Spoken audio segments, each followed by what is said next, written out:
Natural hair colour కోసం చూస్తున్నారా? అయితే Anoos henna and black expert వాడండి. నమస్తే రమగారు. నమస్తే జయ. రమగారు, ఇక్కడ మీరు చాలా గిన్నెల్లో చాలా ఐటమ్స్ పెట్టేశారు. వాటివే వాసనలు వస్తున్నాయి నీకు. మామూలుగా రావట్లేదండి. ఏం చేస్తున్నారు రమగారు? ఇవాళ పరోటాలు చేసుకుందాం జయ. ఓకే. శీతాకాలము రాత్రిపూట కొంచెం పరోటా ఏమైనా రొట్టెలు చేసుకుంటే బాగుంటుంది, చపాతీలు లాంటివి. అవునవును. పొట్టి చపాతీ, దాంట్లోకి కూర కాకుండా సింపుల్ అండ్ ఈజీ. ఇది మధ్యాహ్నం భోజనంలో కూడా బాగానే ఉంటుంది. సొరకాయ వేసి పరోటా చేద్దాం. మామూలుగా పరోటా అంటే మనకి ఇలా రౌండ్గా ఉండాలి, పొరలు పొరలుగా రావాలి, ఆ దాంట్లో ఆ ఐడియా ఉంటుంది.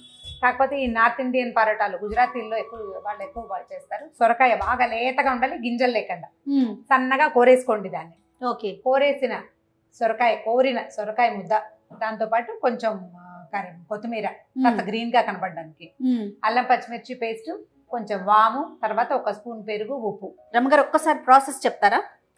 గోధుమ పిండిలో కోరిన సొరకాయ ముద్ద, కొంచెం కొత్తిమీర, ఉప్పు, అల్లం పచ్చిమిర్చి, వాము వేసుకోవటం, 1 స్పూన్ పెరుగు చిన్న పులుపుకి, అన్ని కలిపేసుకోవటం, చక్కగా పిండి గట్టిగా చేయటం, 1 స్పూన్ నూనె వేసి నునగా చేయటం, ఒత్తేసుకోవటం, కాల్చేసుకోవటం. అంటే పిండిని మనము ఈ సొరకాయ దీంతోనే కలుపుకోవాలి, అంతే కదా? నీళ్ళతో కాకుండా. చూపిస్తారు చూడు. ఇది అందాజుగా చూసుకోండి. ఎలా అంటే ఇప్పుడు ఇంత కాయ ఇంత ముక్క అలాంటివి మనం చెప్పలేకపోతాం. ఓకే, ఇవి అర్థం చేసుకుంటామండి మేమంతా.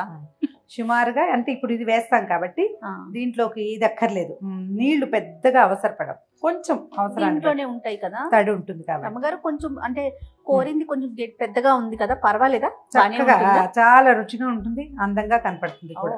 ఇందులో నువ్వులు కూడా వేసుకుంటారు, అలవాటుని బట్టి నువ్వులు వేసుకుంటే చక్కగా బ్యూటిఫుల్ గా కనపడుతుంది అనమాట.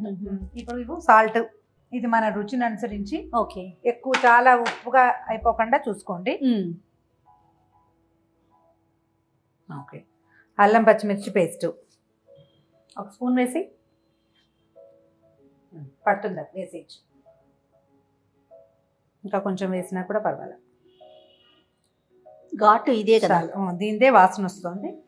ఇప్పుడు 1/2 స్పూన్ వాము వేసి చాలా. ఇప్పుడు కాస్త కొత్తిమీర, ఇది అందంగా కనపడుతుంది, రుచి బాగుంటుంది. అవును. ఫైనల్ 1 స్పూన్ పెరుగు. ఇదేంటంటే కొంచెం పుల్లటి పెరుగు ఉంటే బాగుంటుంది. పెరుగు ఆప్షనల్, ఒకవేళ మన దగ్గర లేకపోయినా ఇబ్బంది లేదు, పెరుగు లేదు అని ఆలోచించొద్దు, ఇంకొక స్పూన్ గట్టిగా ఉన్న పెరుగు వేసుకోండి, రుచి బాగుంటుంది. ఓకే. పిండి కలిపేసుకుని ఏమైనా పక్కన ఉంచుకోవాలండి? ఒక 10 నిమిషాలు ఉంటే సరిపోతుంది. మనం గోధుమ పిండి ఏంటంటే ఎంత మర్దన చేస్తే అంత స్మూత్గా వస్తుంది.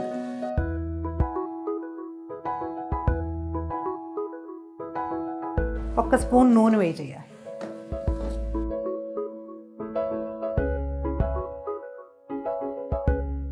మనం పరోటాలు ఎప్పుడు నూనె వేసుకునే కాల్చుకోవాలి, అంటే లేదా ఆయిల్, నెయ్యి అయినా కూడా బాగుంటుంది. ఆయిల్ లేకుండా తినాలి అని అనుకునే పెద్దవాళ్ళకి కాదు. అవును. పిల్లలకి, ఆయిల్ తినగలిగే వయసులో ఉన్న వాళ్ళకి ఇది బాగుంటుంది. అవును. మామూలుగా మనమైతే కొంచెం ఒక 10 నిమిషాలు పక్కన ఉంచుకుంటే అంత ఈవెన్గా అవుతుంది, అంటే మృదువుగా అవుతుంది. దీన్ని ఇదిగో చూడు, ఒకవేళ ఇది కాస్త గట్టిగా ఉందనిపిస్తే 1 చుక్క నీళ్ళు చల్లుకోవటం, లూజ్గా ఉందనిపిస్తే 1 చిటికెడు గోధుమ పిండి వేసుకుని దీనికి సమన్యాయం జరిపించాలన్నమాట. అంతే.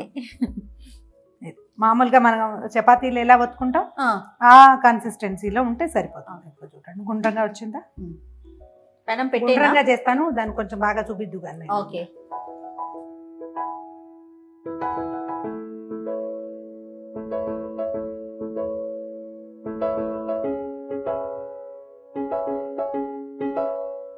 రమగారు, నా పాత్ర ఏమిటి చెప్పండి? ఇదిగో నా ఉండలు చేయటం అయిపోయింది, నువ్వు పెనం పెట్టుకో. ఓకే.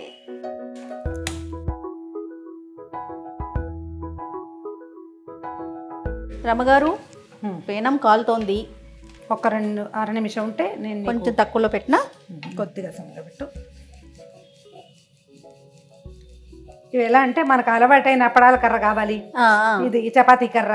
మాకేమో అప్పడాల కర్ర అంటాం, అలవాటు చేయ. దీని పేరేంటి? చపాతీ కర్ర కదా, పేరు మార్చేశారా మీరు? కాదు, మీరంతా ఈ చపాతీలు చేసుకోవటమే నేర్చుకున్నారు, అంటే లేటెస్ట్ జనరేషన్. యాక్చువల్గా మనం ఆంధ్రలో తెలుగు నాట మనకి చపాతీలు తెలుసా? తెలుసు. ఎప్పుడు తెలుసు?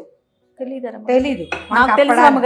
అప్పడాలే తెలుసు మనకి, అందుకని దీని పేరు అప్పడాల కర్ర. అప్పడాలు అసలు ఎక్కడ చేస్తున్నామండి, ఇంట్లో చేయలేకపోతున్నాం కదా. చేయలేకపోతున్నారు. అప్పడాలు చేత వచ్చిన వాళ్ళు ఎక్కువ పలచగా అవసరం లేదు. నీ పెనం కాలిందా? కాలిందండి. ఓకే.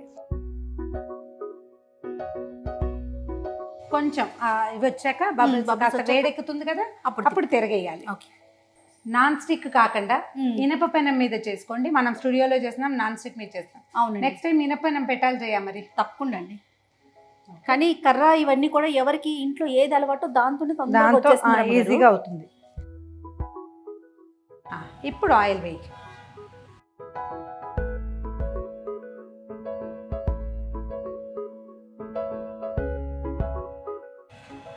తిరిగి దీనికి ఎట్లా అంటే జయ, నేను ఒక మెథడ్ చెప్తాను చూడు. దీన్ని ఏం చేయాలంటే ఈ బబుల్ వచ్చిందే అక్కడ అన్ని ఇలాగ ఒత్తేసుకోవాలి. చిన్న గ్లాస్ కానీ అది కానీ పెట్టుకోవచ్చు.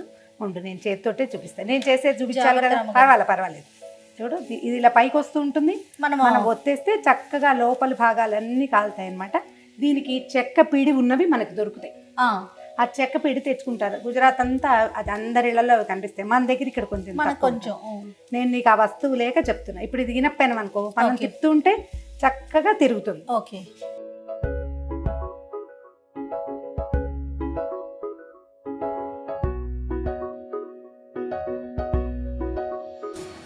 ఇంకొక చుక్క నూనె చుక్క పడుతుంది. ఇలా డ్రైగా కనపడకుండా మాత్రం చేసుకోండి. బటర్ వేసుకోవచ్చు జయ, అవునా? నెయ్యి వేసుకోవచ్చు. పిల్లలకి పెట్టేటట్టయితే బటర్ తోటి చేయొచ్చు. బటర్ వేసినా కూడా రుచికి ఆరోగ్యము కూడా రెండు. మనకి అంత చాలా చలి ఉండదు కదా, ఎక్కువ చలి రోజులు అయితే బాజ్రేకా రోటీ చేస్తారు. బాజ్రా అంటే సజ్జల రొట్టె. బాగుంటుంది అది కూడా. మంచి ఫుల్ నెయ్యి వేస్తారు బాగా. ఇది కలిపేటప్పుడు ఎలాంటి స్మెల్ వచ్చిందో, కాల్ చేసినాక ఇంకొక వెరైటీగా, ఇంకొక మంచి వాసన, అరోమాటిక్ స్మెల్. దీంట్లో ఇంకా మనం ఇంకా 2-3 యాడ్ చేసుకోవచ్చు. వెల్లుల్లి కలుపుకోవచ్చు. వెల్లుల్లి కూడా దంచి, ఆ వాసన ఇష్టం ఉన్న వాళ్ళు అండ్ అలవాటు ఉన్న వాళ్ళు. నేను పెద్దగా తిన్ను కాబట్టి అది చేయలేదు. తర్వాత ఏమో జీలకర్ర వేసుకోవచ్చు, కారం కూడా వేస్తారు, నువ్వులు కూడా వేసుకోవచ్చు. వీటిలలో ఏది వేసుకున్నా అంటే టేస్ట్లు మారుతూ ఉంటాయి ప్రతిసారి. మనం ఏది అలవాటు చేసుకుంటే అది, ఒకసారి ఇది కూడా చేయొచ్చు. అంటే ఇప్పుడు కొంచెం పని పెద్దది కదా. అవును. చక్కగా మగవాళ్ళకు కూడా అలవాటు చేస్తే కాల్చటాలు అవి ఒత్తటం బాగా రాపైన కాల్చేయగలుగుతారు కదా. కానీ మీరు విన్నారో లేదో, మన కెమెరామెన్స్ అందరూ కంప్లైంట్ చేసేస్తున్నారు అమ్మగారు. మీ మీదే కంప్లైంట్ ఏంటి అడుగుతారా? ఏంటంటే మీరు అమ్మగారు రోజు చెప్తున్నారు కదా ఇంట్లో ఉన్న మగవాళ్ళంతా హెల్ప్ చేయాలని, మరి మీరు ఏం చేస్తున్నారు? అక్కడే ఉండి షూట్ చేయటం తప్ప, అంటే తినడంలో హెల్ప్ చేస్తున్నారేమో ఒకవేళ. అదే సో గొడవలు అయిపోతున్నాయట చూడండి. మరి నేర్చుకోండి పని అబ్బాయిలందరూ. కానీ అలా కొంచెం పక్క నుండి హెల్ప్ చేస్తూ ఏదో మాట్లాడుకుంటూ చేస్తేనండి పని కూడా తెలియదండి. పని తెలియదు. రెండోది ఇలా పనులలో కలిసి పని చేసుకునేటప్పుడు ఎక్కువ ఫ్రెండ్షిప్ ఉంటుంది కదా జయ. అండ్ ఆడవాళ్ళకి శ్రమ తక్కువగా ఉంటుంది. అయిపోయింది, చివరికి వచ్చేసాం మనం. అవునండి. లంచ్ బాక్స్ రెసిపీగా వాడుకోవచ్చు జయ దీన్ని. అవునా రమ్మగారు? అంటే 2-3 రోజులు నిలవ ఉంటాయి, ఇవి పాడవు. మామూలు చపాతీకి కూర కావాలి, జామ్ కావాలి, సాస్ కావాలి, బోల్డన్ ఉంటాయి. అవును. ఇందులో అన్ని ఉప్పు కారం వేసేసాం కదా. ఇలా మనం చాలా రకాల పరోటాలు చేసుకోవచ్చు. కొంతమంది రమ్మగారు పచ్చళ్ళు ఇలాంటివి పిండి వంటలు రాసుకుంటారండి బుక్ లో. దీనికి ఇంత ఆవు పిండి ఇంత వేయాలి, మెంతి పిండి ఇంత వేయాలి అనేది రాసుకుంటారు. ఒక్క డ్రాప్ వేయి చాలు. స్ప్రెడ్ అయిపోయి స్టవ్ ఆపేద్దాము. ఆ వేడికి కాలిపోతుంది. అయిపోయిందా? వాసన చూడు గుమగుమలాడుతుంది. మంచి చాలా సింపుల్ అండ్ ఈజీ రెసిపీ. దీని ఏం లేదు, గోధుమ పిండిలో అంటే మనం సుమారుగా ఒక గ్లాస్ గోధుమ పిండి అయితే అంత మాత్రం సొరకాయ కోరి ఆ ముద్ద కలిపేసుకోవాలి. దాంతోపాటు కొంచెం కొత్తిమీర, ఉప్పు, కారం వేసుకోవచ్చు. లేదా కారానికి అల్లం పచ్చిమిర్చి వేసుకోవచ్చు. కొంచెం వాము కానీ నువ్వులు కానీ, వాము నువ్వులు కూడా వేసుకోవచ్చు. ఇవన్నీ వేసి గట్టిగా కలిపేసుకోండి. 2 స్పూన్ల నూనె వేసి ఉప్పు సరిపోయిందో లేదో చూసుకోవటం. చక్కగా వాటిని చపాతీలాగా మీ అలవాటు ప్రకారం పుల్కాలు, పూరీలు ఒత్తే ప్రాక్టీస్ తోటే ఒత్తేసేయటం, కాల్చడం. నూనె లేదా నెయ్యి ఆర్ బటర్ కూడా వేసి కాల్చేసుకోవటమే. ఒక 4-5 సార్లు చేస్తే వచ్చేస్తుంది. తర్వాత మీ ఐడియా ప్రకారం మీరు ఇందులో క్యారెట్ కూడా వేసి చేసేసుకోవచ్చు. అంతే. మీరు అన్నట్లు కొబ్బరి చట్నీ కానీ పెరుగుతో కానీ తింటే బాగుంటుంది.